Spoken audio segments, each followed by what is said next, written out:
S'il ne s'agit pas d'un voyage dans la capitale de la République tchèque, il s'agit bien en revanche d'une incursion dans un univers parisien. Celui des caves de Prague, à 2 pas de Bastille. Elle existe depuis 5 ans. Elle a été créée par le précédent propriétaire. Et elle a été rachetée en fait par 2 associés en juillet 2014. On est plus axé bar à vin, mais on est aussi caviste. Une cave bar à vin qui ne s'enferme pas dans le courant très actuel des vins nature, mais qui défend cependant quelques principes essentiels. Ce qu'on défend ici comme type de vin, alors je vais commencer par les négatifs, ce sont ni les vins conventionnels, ni les vins complètement nature. Ce sont tous les vins qu'on trouve entre les deux.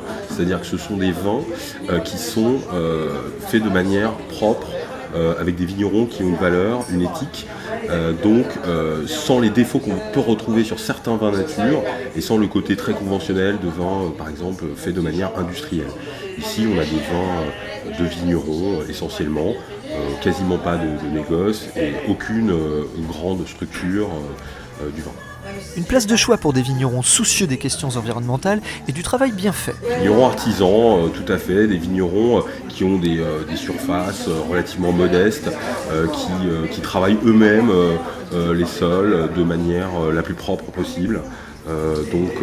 Évidemment, on s'attache aussi à ce que la culture de la vigne et les taux de sulfite, par exemple, soient relativement bas. Ce type de choses qui nous intéressent beaucoup. Parmi ceux-là, un domaine de Bandol est à l'honneur aux caves de Prague. Il s'agit du domaine Roche-Redon.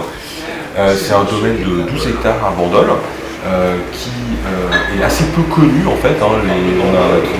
Ce domaine a un voisin prestigieux qui s'appelle le domaine Hoth, qu'on connaît beaucoup. La particularité de ce domaine, c'est que c'est un domaine qui travaille en biodynamie. C'est un 100% Mourvèdre.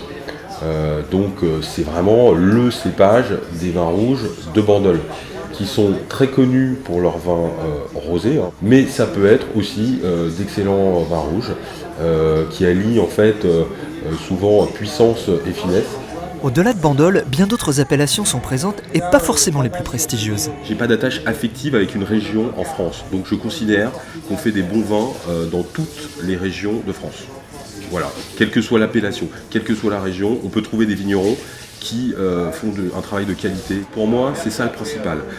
Dans la qualité d'un vin, ce qui domine, c'est le vigneron. Quelle que soit l'appellation, quel que soit le prestige même de l'appellation, ce qui fait avant tout la différence, c'est le vigneron. C'est lui qui va travailler le sol, c'est lui qui va arriver à faire le meilleur vin possible sur ce terroir en particulier, quelle que soit la qualité de ce terroir. Même un terroir le moins prestigieux possible, un très bon vigneron arrivera à en extraire le meilleur.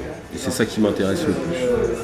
350 références vous attendent aux caves de Prague, des vins que vous pourrez emporter chez vous ou moyennant un droit de bouchon de 3 €, consommer sur place, agrémenter l'assiette, sur lesquels vous risquez bien de craquer.